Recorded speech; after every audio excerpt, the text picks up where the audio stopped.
Thank you very much. It's good to be here in South Africa, and we were given a special treat a couple of hours ago that came about as a result of the meeting I gave in the youth group yesterday afternoon. I happened to mention there about the difference in critical thinking. We were talking about IQ and EQ, and I mentioned how it doesn't take critical thinking to drive an automobile. Otherwise, we wouldn't let 16-year-olds do it. But if things go wrong and you're in instrument conditions in an airplane, it does require critical thinking. And I gave the example of the Air France pilots who didn't recognize what instruments were going bad and which ones were still accurate, and ended up doing a stall all the way down to the Atlantic Ocean, and lives were lost. And mentioned how if you have alcohol in the last 2 weeks, that can make the difference. Well, what I didn't realize was that we had a pilot from the South African Airlines that was present at that meeting. And he runs a flight school about 40 kilometers from here. And so he proceeded to ask me to see if I wanted to take an aerial tour of this area. And he brought over his little gyrocopter that I had never flown. It's kind of a cross between an airplane and a helicopter. So we were able to get some good views of the camp, and then we went and chased some animals out in the wild with that thing. And of course, it's all out in the open, and so I was able to see zebras and impalas and animals' names I can't even pronounce, who were running from us with great speed to try to stay in front of us. Except there was a zebra in the middle of all this pack who would just stand still and look at the other animals running like, "What are you afraid of?" But did indeed have an enjoyable time with that. Today we're going to be talking about the brain and some things that can go wrong with the brain. Indeed, this organ does have weighs just 2.5 pounds, 1 kilogram, but yet the details of the human brain are pretty astounding. It is the most complicated structure ever investigated by science. That means it's more complex than the most complex computer. It means it's more complex than even the space shuttle. And I don't know how many of you have been to Kennedy Space Center to see all of what is involved in a space shuttle launch. But it's even more impressive to go to the Houston Space Center, which is called the Johnson Space Center, because that's where all the controls are at. When the astronauts say Houston, that's who they're talking to. And you can see, over 100 individuals monitoring different things on that space shuttle when it's in flight, where they can communicate with the space shuttle itself. Many different computer systems analyzing all sorts of things. And as complex as that is, your human brain is actually more complex.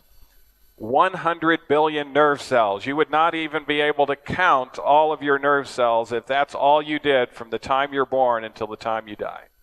If you went through and tried to count them all, your life would be over with long before you got to 100 billion. There are even more supporting cells known as glia. We used to think the glia were just nutritional support, structural support cells. We now know that they're also involved in thought processes. And then when you consider the different types of cells in the brain, as complex as the liver is, as complex as the heart is, when we categorize the cells, there's only cells in the 20s, 24 different types of categories of cells in the liver, about 22 in the heart. And those are very complex organs. We can't live without either one of those for very long. But the brain, what sets it apart is there's thousands of different categories of cells, even thousands of different types of neurons.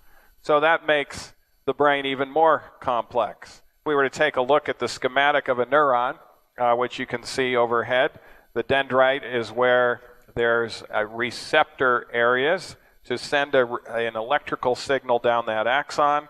And at those terminal buttons, there are chemicals released. And if there's nerves next to them that can receive those chemicals, part of what's called neurotransmission, then another electrical signal occurs. And this is how communication occurs in the brain. This is the area under a schematic microscope the synapse, those chemicals being released and then received on the receptor nerve. Now, speaking of the synapse, a regular neuron will make 1,000 connections with other neurons. So one neuron will have about 1,000 synapses. And the Purkinje cell that's diagrammed there will make 200,000 connections. This is a big player in the brain. One Purkinje cell influencing 200,000 other nerves. And if we were to add up all of the connections in the human brain, the conservative estimate is 100 trillion connections in this 2.5-pound brain. And actually, recent estimates state that it's probably 10 times as many more as that. So that makes even the American national debt seem like a small number in comparison to how many connections you have in your own brain. And of course, the pharmaceutical industry is trying to influence those connections. They're giving you chemicals to try to influence that synapse and maybe make more serotonin available, or maybe more dopamine, or more norepinephrine. But every time there's a drug that's utilized, there's also unintended consequences sometimes that result from that. Well, in the book Mind, Character, and Personality, Ellen White says, to deal with minds is the greatest work ever committed to men. Quite a statement, isn't it? To deal with minds. And all of us have that opportunity when we're in a family environment, when we're in an educational environment, when we're in a work environment. We have social connections. We can also have the work of, or being part of the work of the greatest work ever committed to man, and that is to deal with the minds around us. Now, one of the things that can go wrong, whenever you have something that complex as the human brain, you need to realize that there are things that can go wrong with complex systems. I think it was mentioned the other day that I'm an instrument-rated pilot. I fly quite a bit in the U.S. In all sorts of conditions. Instrument-rated, and I have to get there on time. We don't fly through thunderstorms or tornadoes, but we'll fly through just about everything else. It's surprising how many times, with all the flights I've taken, even the big airplanes, how many times things can go wrong with those airplanes that delay the flight, or it's even canceled.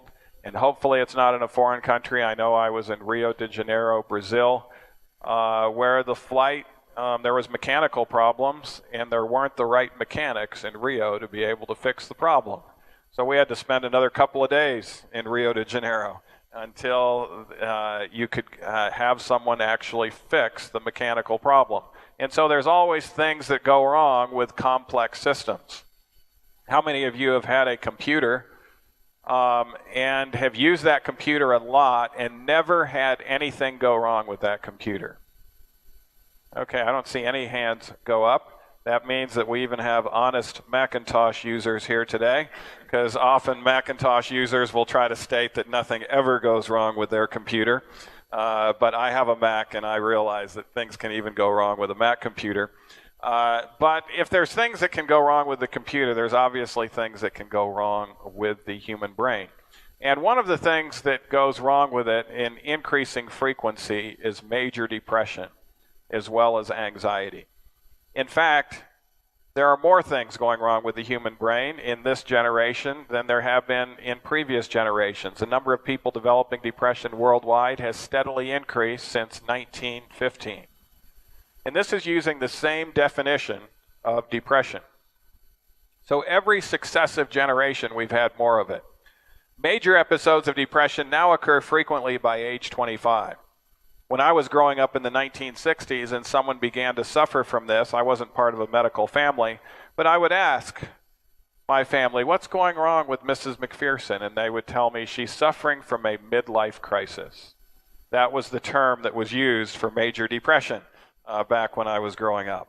We don't use that term much anymore because frequently episodes of depression are occurring in the teenage years, even adulthood. We've had, in early adulthood. And we've had many individuals that we've treated through the years. I'll ask them, when did depression first begin?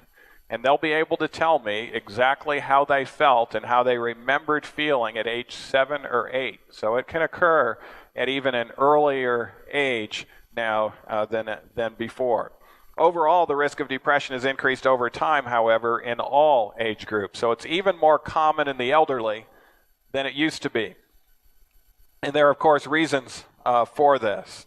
What studies are showing is, as far as major depression is concerned, which sometimes is called endogenous depression, it seems to come from within. And often the individual doesn't know why they have it, and even their doctor doesn't know why they have it. They just diagnose major depression and they start them on an antidepressant or a medication.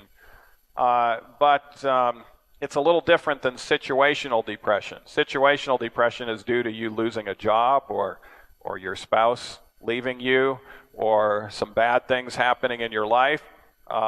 You can get depression from that too, but that's situational depression, and it tends to run its course and then get better. Endogenous depression seems to just stay around, and it doesn't necessarily get better with time unless it's treated. But either forms of depression, either the situational or the endogenous, we use this definition. If it's endogenous, you cannot have recently faced obvious emotional trauma. Well, you will still experience at least 5 of 9 symptoms for at least 2 weeks.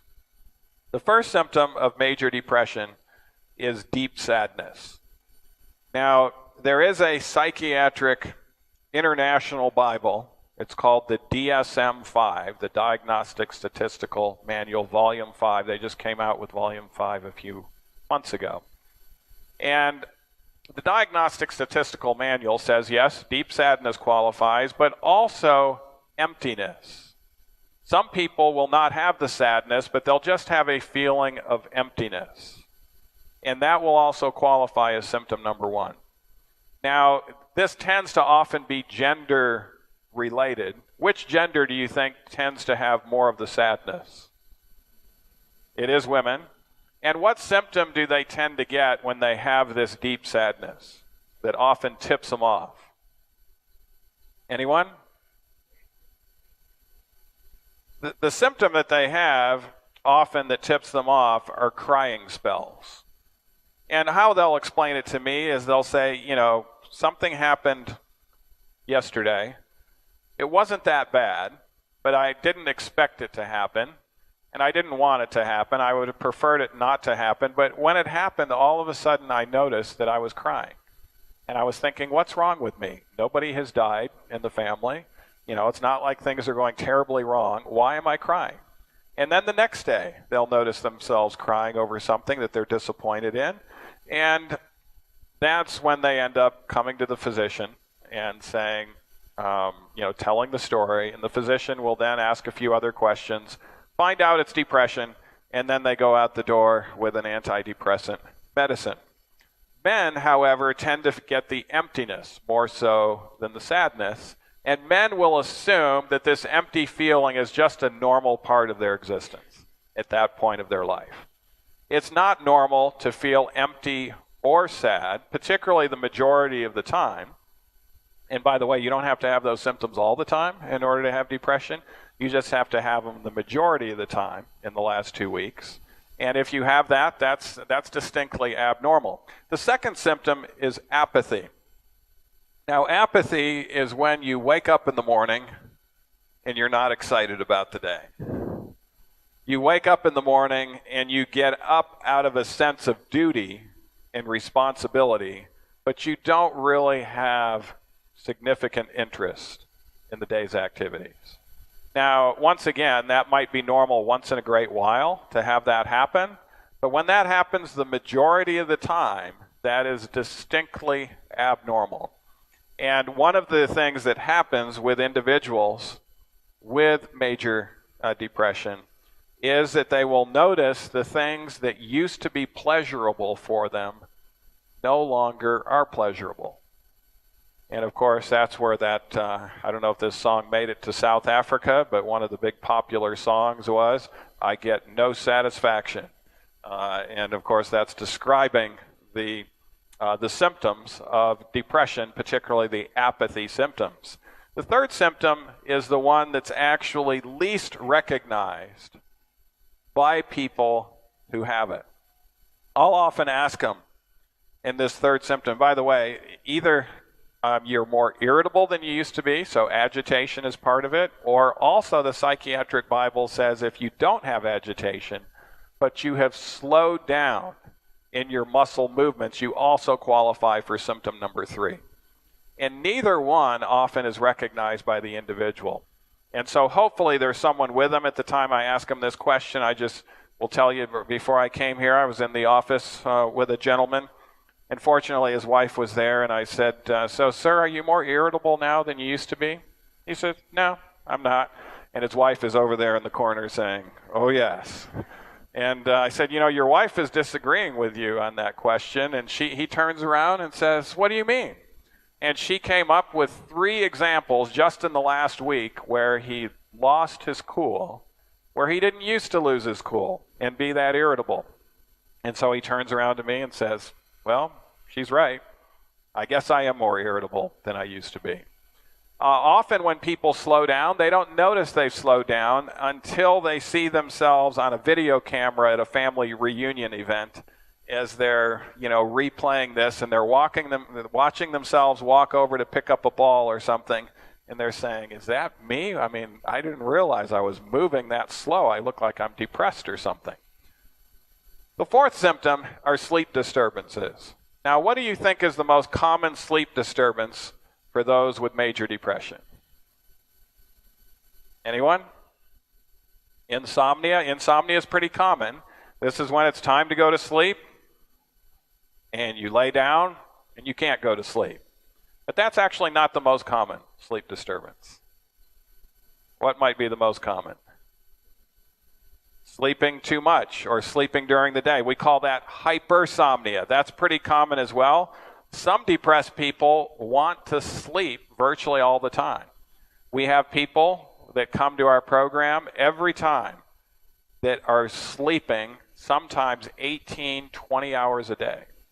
They're barely awake long enough to be able to survive, to be able to eat enough and stay clean enough in order to actually survive. And of course, that's severe depression. But hypersomnia is still not the most common sleep disorder. What's the most common sleep disorder symptom? All right, someone in the front seat says, sleeping in church. And it's kind of funny, as an internal medicine physician, we deal with a lot of sleep-related issues. And I'll often ask the person when they have trouble sleeping, I can't sleep at all, I says, you go to church, what happens there? That's the time I fall asleep. I'll say, okay, your remedy is you need to buy a pew and install a pew in your bedroom and sit in that pew at night. Actually, I don't tell them that, but sometimes I'm tempted to do so. But no, that's not the most common. The most common is what we call early morning awakening. This is where you go to sleep, but then you get up too early and you can't go back to sleep. So first it'll be like you need to be up at 6 in the morning, you'll be getting up at 4 and can't go back to sleep. But as the depression gets more severe, you might wake up at 2 in the morning and not be able to go back to sleep. Distinctly abnormal. And when that happens the majority of the time, that's a significant finding. The fifth are weight or appetite changes. Now, what's the most common weight or appetite changes with those people with depression? Is it weight gain or weight loss? Weight gain is actually more common than weight loss. Now, why is weight gain more common? It's called self-medicating. Individuals will try to feel better by actually eating certain foods that not only taste good, but actually make them feel better for the short term. What type of foods might those be? All right, I heard it over here. Chocolate is a big one. Chocolate not only tastes good, but it'll actually raise your dopamine levels a little bit, And because it has sugar in it, it'll raise your serotonin levels a little bit, so you'll actually feel less depressed. Now, what happens is when you start utilizing chocolate as a form of self-medicating, your serotonin levels and dopamine levels will actually go down even further than they were between times. And so you have a sense of a need for more. In fact, studies have shown that if you want to do a screening test for depression in your local area, just stand outside your supermarket and watch the cans of soda pop leaving. Those that are on sodas and sweet things, that's often self-medicating for depression that is going on there. Weight loss does occur, but normally it'll occur when the depression is severe and sudden onset.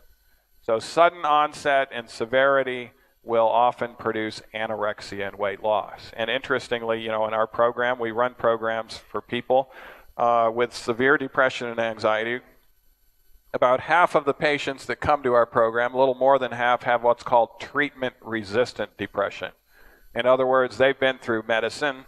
Often they're on 4 different medicines when they come to us for depression. They've been through counseling. They've even often been referred for what we call shockwave treatments or induced seizures under general anesthesia. And sometimes that's when they'll come to us. The doctor will say, you either need to be permanently disabled or you need to go to shockwave treatments. And then they'll hear about us as an alternative program and come. Or they've been through shockwave treatments even multiple times and still have depression. And then they'll come see us. So that's over half of the group are a very severe group that has basically come to the place where they think their situation is absolutely hopeless. The other less than half group are ones who have become educated on the adverse effects of the medication and don't want to get on medicine. Or, and so that they'll either be a group that has never responded to medicine well, even multiple medicines, or a group that just refuses to get on medicine, and so they come looking for an alternative approach.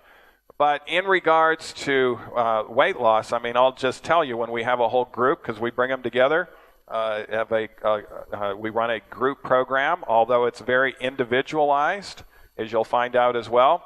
So we have a very individualized approach, but then we have some general treatment things that work for anybody with depression. And that's when we utilize the group therapy. But as you might imagine, we have people that look very anorexic that are there, and we have people that are overweight that are there.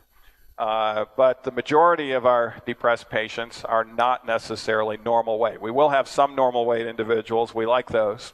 But what we find out during the program is the people that are overweight all lose weight. They're thrilled with that. And the people that are underweight on the same type of diet actually gain a significant amount of weight. So if it's good nutrition for the brain, you'll actually be able to normalize your weight in that process. The last program we just finished with, we had a 16-year-old girl who was 5'4" and weighed 69 pounds. That's about 30 kilograms. And she had been in the hospital just to try to save her life from that not long before she came. She was told, of course, not to exercise at all because they were fearful that she would lose even more weight. And one of the most gratifying things that she had was on the first visit, I said, yes, you are going to exercise. You're going to exercise aerobically 1 hour a day, but you're going to be on good nutrition. You're going to gain weight. And she actually did. She gained about 3 pounds during the first 10 days. And her fitness level went up. And, of course, her depression totally resolved by the end of the program. Now, lack of concentration is the 6th symptom. This tends to be pretty prominent. And what people will notice is that they're having trouble actually remembering what they read at the top of the page when they get to the bottom of the page. And they'll recognize that, they're reading their Sabbath school lesson or they're reading the newspaper, and then they're just not remembering what they read or being able to put it together. And of course, this can affect people academically. So in a college situation, often we'll get the college students when their grades plummet. and then when their grades plummet, their parents will ask them some questions, and they'll realize there's some mental health issues, and then they come to our program. But the concentration can get so bad that people can even have a panic attack in regards to what they're supposed to wear for an evening event. And that's when you know it's getting quite severe. But that one tends to be pretty prominent in most individuals with depression. The seventh symptom is when things are getting more severe, and that is when feelings of worthlessness resolve. And of course, and this will even occur in Christians, but as a Christian, we should recognize that Christ would have died for just one of us. And how much is Christ worth? He's of infinite value. And so the fact that he would have died for just one of us tells us that each one of us is of infinite value to him. And of course, he's the righteous judge. And so we all should have a sense of self-worth. But when that self-worth goes away, it's a problem. As I mentioned on Friday night, when it does go away, often where you have this sense of worthlessness, often it starts out with inflated sense of pride. And this is something that is not intuitive for a lot of individuals, but you never have feelings of worthlessness until you first have a feeling of an inflated sense of self. And although we need to realize each one of us are of infinite value, when we start thinking that we're more valuable than someone next to us, that's when we're set up for emotional problems down the road. The eighth symptom is morbid thoughts. Now, what would be the definition of a morbid thought? Suicidal thoughts? Is that a problem in South Africa? Yeah, I noticed it's on your list there as far as some of the leading causes of death. So there are thousands of suicides that take place in this country every year. But that's not the only morbid thought. What would be another definition or another example of a morbid thought?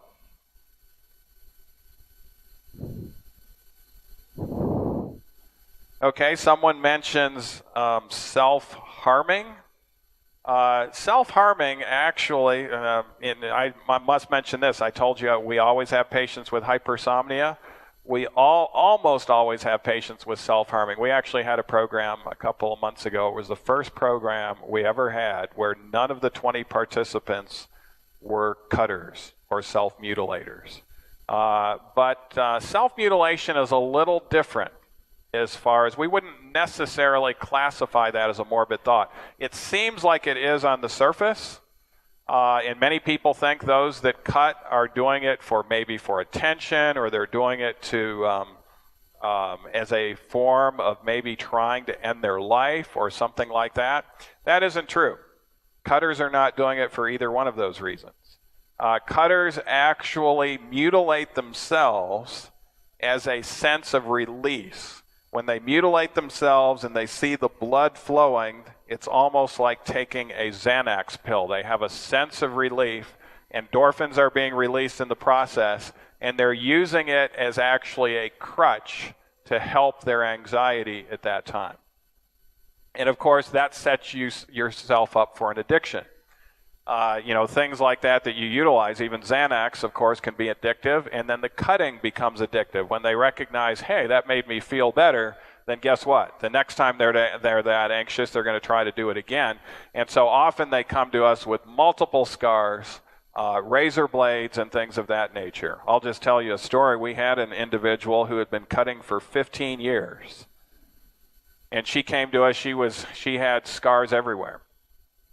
And she came to us, and the first visit she had with me, she said, "Do not do anything about my cutting, because I've been to every psychiatrist and psychologist in our nation." She was not from America. We get people from internationally coming in for this program, so we've treated people from all sorts of countries.